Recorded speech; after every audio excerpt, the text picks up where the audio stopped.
শাহবাগে ইনকিলাব মঞ্চ যখন হাদি চত্বর ঘোষণা দিয়ে রাস্তা অবরোধ করলো, তখন প্রশাসনের বিশাল চাপ সৃষ্টি হয়েছিল। সাধারণত পুলিশ টিয়ার গ্যাস মারে বা লাঠিচার্জ করতে আসে, কিন্তু ডিএমপি কমিশনার সাজ্জাদ আলী তা করেননি।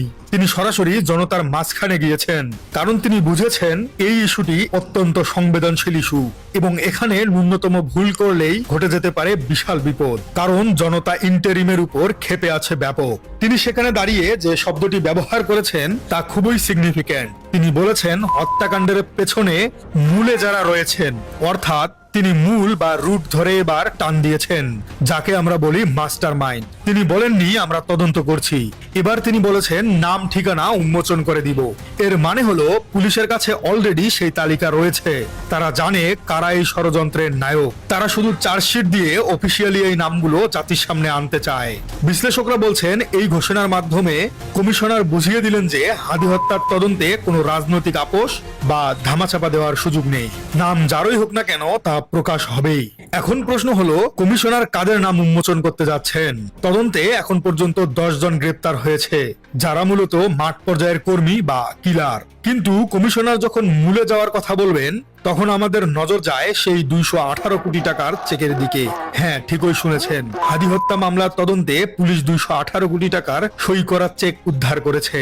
চিন্তা করুন, যেই চেকের মালিক 218 কোটি টাকা সাইন করতে পারে, সে কোনো ছিচকে সন্ত্রাসী হতে পারে না। সে অবশ্যই দেশের শীর্ষস্থানীয় কোনো ব্যবসায়ী, মাফিয়া ডন অথবা ক্ষমতাচ্যুত সরকারের কোনো প্রভাবশালী মন্ত্রী বা নেতা। কমিশনারের ঘোষণা অনুযায়ী এই চেকের মালিকের নামও চার্জশিটে থাকবে।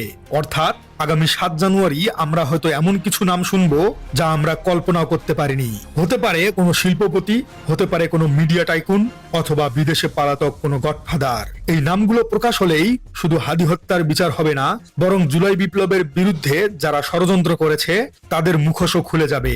কেন ইনকিলাব মঞ্চ এবং সাধারণ জনতা শুধু নামটিই জানতে চাইছে? কারণ বাংলাদেশে আমরা দেখেছি সাগর রুনি হত্যা থেকে শুরু করে তনু হত্যা তদন্ত চলেছে বছরের পর বছর ধরে, কিন্তু মাস্টার মাইন্ডের নাম কখনো প্রকাশ্যে আসে না। শুধু চুনুপুটিদের ধরেই বিচার শেষ। কিন্তু এবার ডিএমপি কমিশনার সেই ঐতিহ্য ভাঙতে চাইছেন। তিনি বলেছেন এটি একটি রহস্যজনক হত্যাকাণ্ড।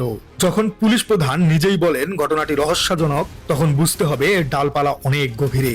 তিনি নাম ঠিকানা প্রকাশের প্রতিশ্রুতি দিয়ে আসলে নিজের এবং পুলিশ বাহিনীর বিশ্বাসযোগ্যতাকে বাজি রেখেছেন। তিনি জানেন যদি 7 তারিখ তিনি আসল রাঘব বোয়ালদের নাম দিতে না পারেন, তবে শাহবাগের আগুন আর নেভানো যাবে না। তাই এই নাম রিভিল বা নাম প্রকাশ শুধু তদন্তের অংশই নয়, এটি এখন পুলিশের অস্তিত্ব রক্ষার একটি চ্যালেঞ্জ।